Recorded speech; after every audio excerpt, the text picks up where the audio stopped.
Now when it comes to the Kaaba, the main point that we try to communicate is the following. In Islam or in the Quran, God teaches that if all mankind and if all the jinn combine to sin and move away from God, then God doesn't lose one atom's worth of His kingdom. And if mankind and jinn combined to dedicate every second of their life to prayer and to worship of the one God, then God's kingdom doesn't gain one atom's worth as well. What does this philosophy teach you? It teaches you that God is not in need of you, or your practices, or your worships, or your prayers. You are in need of these practices and these worships. You are in need of God and not the other way around. If you can understand that philosophy, then you can appreciate prayers and what they are meant to do, which is basically enlighten you. So when dealing, for example, with the Kaaba, Muslims are required to go and perform Hajj one time in their life, and it's one of the 5 pillars of Islam. Growing up, most Muslims accept this, and most of them do it without questioning, and this is the essence of belief, and this is great. But at the same time, this doesn't mean that if you question or research, you're going to come back with negative or bad answers. The opposite is actually true. So when we started researching into the esoteric agendas and we started researching the elite, we found out how much certain type of practices and rituals can affect your lives. So when we went and placed this on Islam, we developed an even deeper respect for this religion and a far deeper respect for God and the Creator of us. So when you go to the Kaaba and you circle around it 7 times, the essence of this worship is not that you are worshipping a stone, or that you are worshipping a house, or that you are worshipping a Kaaba. The Kaaba is merely the focal point or the centerpiece that all Muslims have to unite and focus their energy and prayers towards in a practice that is actually worshipping God.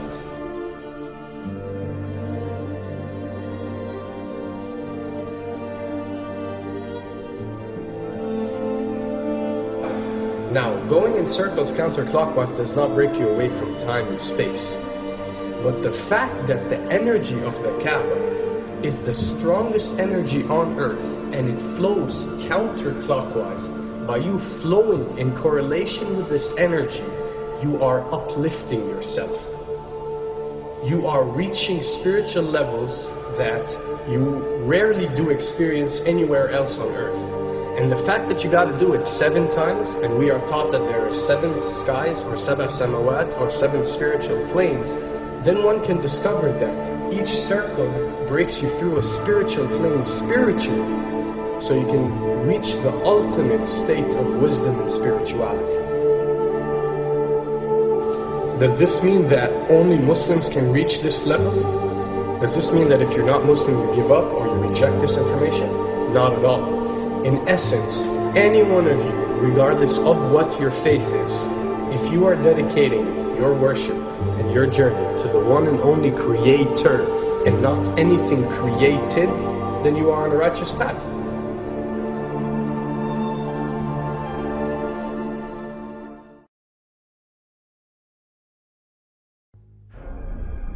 To begin with, the significance of 911. What you have to understand, and what we are trying to explain, is that when dealing with extra dimensions, or when dealing with beings from extra dimensions like jinn, for example, or when dealing with the Illuminati, or the elite, or people that follow a certain type of esoteric agendas, although me and you communicate through words and letters, they have chosen a different type of language. And this is a cross-boundary type of language. This is a language that goes across the boundaries, understood by all. And this is the language of numbers and shapes. And this is why whenever you do research about these groups, you'll find out that they practice something called sacred numerology and sacred geometry. What does this mean? It means that each number is given a meaning. Each shape is given a meaning. A meaning is communicated whenever a shape is presented or a number is presented by these specific groups. I'm not talking about random people or random groups. We're talking about specific groups that follow this type of agenda. When numbers are used, it signifies a certain type of meaning. When shapes are used, the same is followed. So, in their definition, in a numerological sense, 10 is the Alpha and the Omega, or the God. 11 is a step above God. 101 is a step above God. 911 or 911 is the skipping of God. It is the ultimate challenge. It is going from number 9, which has a specific meaning, to number 11 without going through 10. It's skipping God. So it's no coincidence that this event that we call 911 today took place on 911. It is the ultimate challenge. So now that we understood what 911 means, what other practice do we do that deals with 911? Calling a number whenever you are in an emergency. Now, creating an institution that helps people whenever they are in need of help and whenever they are experiencing an emergency is fine. There's nothing against it. There's no religion, there's no logical person on earth that will tell you this is wrong. But when you understand how sinister these elite are and the way they work on a level that's way beyond what you think. So the fact that when you're experiencing an emergency or when you are in need of help, you have to pick up a phone and dial 911, which is the ultimate numerological definition of skipping God, then you'll understand how these people work.